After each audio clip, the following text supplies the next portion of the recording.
Pernah ngebayangin nggak apa jadinya dunia kalau simbol ini nggak ada? Mungkin semua kemajuan ini nggak bakal pernah ada. Dan yang lebih parah, kita mungkin masih akan terjebak hidup di hutan tanpa kemajuan. Semua cuma dari satu simbol ini. Satu simbol penting yang mampu melahirkan ilmu-ilmu yang kita kenal sekarang dan mengantarkan kita, manusia, nasibnya begitu berbeda dengan spesies-spesies lain yang pernah hidup sebelumnya. Di saat kita semua sibuk dengan ilmu-ilmu yang ada sekarang, hanya sedikit dari kita yang belajar dan menguasai simbol penting ini. Oleh karena itu, siap-siap. Kita akan berangkat dalam petualangan ke tempat dari mana ilmu pengetahuan berasal. Sebuah ilmu yang menjadi induk dari semua pelajaran yang ada di sekolah kita sekarang. Ini dia, filsafat.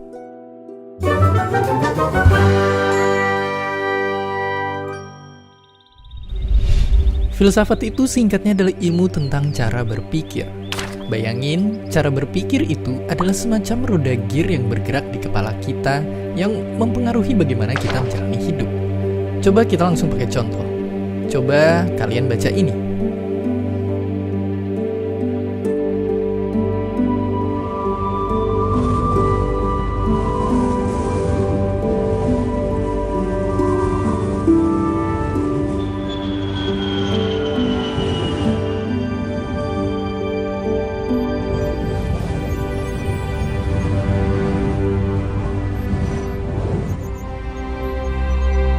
Apakah kalian merasa tergerak? Kutipan-kutipan ini adalah contoh cara berpikir. Cara berpikir bisa senyata itu. Ia bisa mempengaruhi dan mengubah hidup kita. Nah, filsafat itu intinya adalah ilmu yang membantu kita membuka lebih banyak lagi cara berpikir dalam hidup kita. Umumnya dalam ilmu filsafat, kita pelajarin cara-cara berpikir ini dari para filsuf, pemikir, dan ilmuwan hebat dari seluruh zaman dan seluruh dunia. Tapi kita juga bisa belajar filsafat dengan coba menjawab pertanyaan-pertanyaan besar tentang hidup dan dunia. Pertanyaan-pertanyaan filosofis tentang asal-usul alam semesta melahirkan ilmu fisika. Pertanyaan tentang bagaimana cara menjalankan negara yang baik melahirkan demokrasi dan Pancasila. Pertanyaan tentang cara menjalankan pertandingan yang adil melahirkan peraturan sepak bola. Hingga pertanyaan tentang bagaimana cara hidup yang baik dan benar melahirkan pemahaman dan keyakinan. Itulah guna filsafat di dunia. Semua lahir dari pertanyaan. Dan filsafat begitu penting untuk kita pelajari karena ialah yang akan memberikan kita fondasi kuat untuk belajar ilmu-ilmu pengetahuan lainnya. Sebagai induk dari semua ilmu pengetahuan, filsafat punya sejarah yang begitu panjang. Di masa-masa awal peradaban, nenek moyang kita mencoba menjawab banyak pertanyaan besar. Dari sana, banyak cara berpikir lahir, yang kemudian disebarkan dalam bentuk kepercayaan dan pengetahuan. Tapi baru di zaman Yunani kuno, para filsuf hebat seperti Socrates, Plato, dan Aristoteles lahir. Mereka melahirkan begitu banyak cara berpikir dalam berbagai macam bidang, yang kemudian cara berpikir mereka menjadi inspirasi lahirnya dasar-dasar ilmu pengetahuan lain. Di abad pertengahan, filsafat dan agama mulai banyak beririsan.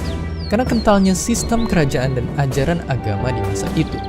Filsafat digunakan untuk studi agama seperti membuktikan keberadaan Tuhan.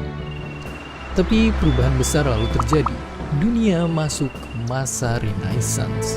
Masa di mana terjadi pergerakan masyarakat untuk mengaktifkan diri kembali di bidang politik, budaya, hingga ilmu pengetahuan.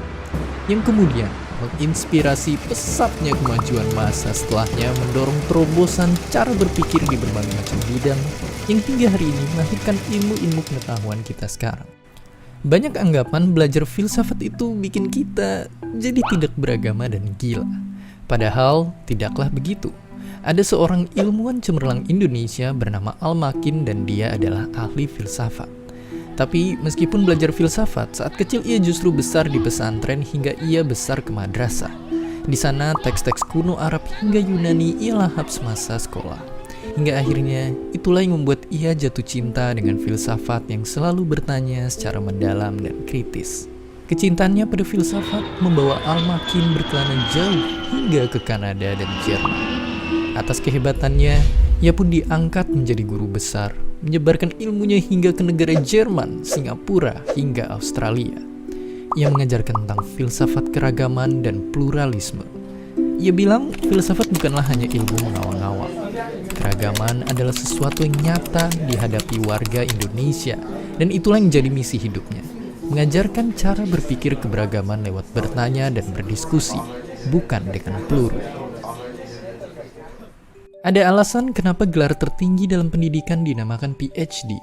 Karena untuk mengingatkan pada dunia, sepintar-pintarnya seseorang di suatu bidang untuk kesana, ia pasti juga mempelajari filsafat sebagai fondasi ilmunya. Oleh karena itu, sekalipun filsafat jarang diajarkan di sekolah, bawalah semangat untuk terus berani bertanya. Beberapa orang mungkin akan jengkel dan bahkan memusuhi kalian. Tapi begitulah nasib para filsuf yang berani bertanya. Pada akhirnya, mereka pun menang dan orang kagum akan rasa ingin tahu mereka. Makanya, jika kalian adalah orang-orang yang suka berani bertanya akan hal-hal besar dan mendalam, jangan takut untuk mulai mempelajari filsafat. Lalu, bisa jadi profesi apa dengan filsafat di masa depan? Jika melihat sekarang, contohnya kalian bisa menjadi seperti para politikus hebat di Inggris dengan segala kemajuannya yang terkenal mereka mendalami jurusan filsafat. Kalian pun bisa jadi seperti Al-Makin, menjadi akademisi yang menyebarkan ilmunya demi kebaikan. Tapi di luar dari hal itu semua, lewat seri Kok Bisa Explains ini, kalian pun harus belajar mengubah cara berpikir kalian tentang memilih jurusan dan profesi. Karena nyatanya, mempelajari suatu bidang atau jurusan itu jangan pernah terpaku pada bisa jadi apa atau profesi. Kenapa begitu? Karena pendidikan itu harusnya membangun diri kalian untuk siap menghadapi masa depan, bukan hari ini. Satu hal yang pasti, profesi dan pekerjaan itu sepanjang zaman akan terus berubah. Saat sekolah, mungkin bermimpi jadi pilot itu sangat keren. Tapi kalian akan lulus dan hidup di masa depan, di mana mungkin profesi pilot sudah tidak ada lagi. Dan banyak profesi hari ini yang beberapa tahun lalu bahkan belum ada sama sekali. Makanya, kebanyakan orang tua dan teman akan menyarankan kalian untuk memilih bidang ilmu yang profesinya jelas. Tapi ingat, itu untuk hari ini, bukan masa depan. Makanya solusinya adalah ingat bahwa pendidikan dan semua pelajaran ini adalah semacam senjata yang kalian akan gunakan untuk bertahan di masa depan. Apapun profesi yang akan lahir dan dibutuhkan di masa depan, dengan modal senjata kalian harus mampu beradaptasi. Dan itulah yang terjadi kepada orang-orang hebat lulusan filsafat ini. Karena fakta pahitnya, dunia hari ini mungkin tak lagi membutuhkan banyak profesi filsuf seperti Socrates. Tapi dengan modal senjata filsafat yang mereka pelajari, mereka beradaptasi ke profesi lain yang dibutuhkan dunia hari ini. Jadi, jangan pernah membatasi diri kalian bisa jadi apa hanya karena jurusan atau bidang yang kalian pilih. Justru, jadikanlah jurusan atau bidang yang kalian pilih menjadi modal senjata untuk kalian bisa beradaptasi jadi apa saja di masa depan. Karena sekali lagi ingatlah, terlepas dari semua ilmu pengetahuan yang dilahirkan filsafat, tujuan besar dari filsafat sendiri sebenarnya ada pada arti di balik namanya, philo dan sophi.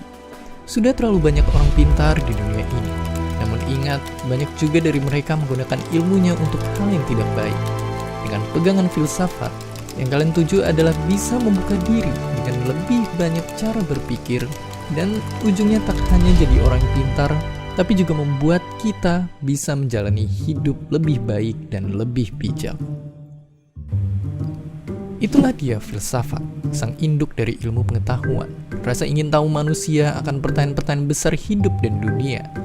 Yang dari pertanyaan kemudian melahirkan logika yang menjadi matematika, sebuah alat untuk mengukur semua hal di alam semesta. Yang itu kemudian menginspirasi lahirnya metode saintifik, mencari tahu kebenaran lewat bukti tentang asal-usul alam semesta hingga bagaimana ia bekerja. Tapi tak berhenti di semesta saja. Sains juga kemudian digunakan kita untuk mencoba mengerti kompleksnya makhluk hidup, termasuk kita, manusia. Bagaimana tubuh dan otak seorang manusia bisa bekerja, termasuk juga berkembang hingga bagaimana jutaan manusia yang punya otaknya masing-masing berinteraksi satu sama lain membentuk masyarakat. Lalu, di tahap hingga sejauh ini, sains menembus wilayah baru. Tak seperti ilmu fisika yang bisa memprediksi sebuah bola akan jatuh di mana, sangat sulit untuk memprediksi manusia dan masyarakatnya. Tapi justru di ilmu-ilmu sosial lah, metode sains yang objektif juga dikombinasikan dengan penjelasan terhadap manusia yang begitu subjektif. Tapi semakin kita ke ujung, ada wilayah di mana subjektivitas manusia sepenuhnya berkuasa. Di sini, keindahan perasaan dan makna mengisi hidup kita. menciptakan sesuatu yang menembus batas imajinasi, yang dimana seringkali inspirasinya berasal dari mencoba menjawab pertanyaan-pertanyaan besar dalam kehidupan dan dunia, yang sangat mirip dengan wilayah di mana kita mulai mengembalikan kita ke awal, yaitu filsafat dan pertanyaannya. Inilah dia, ilmu pengetahuan kita.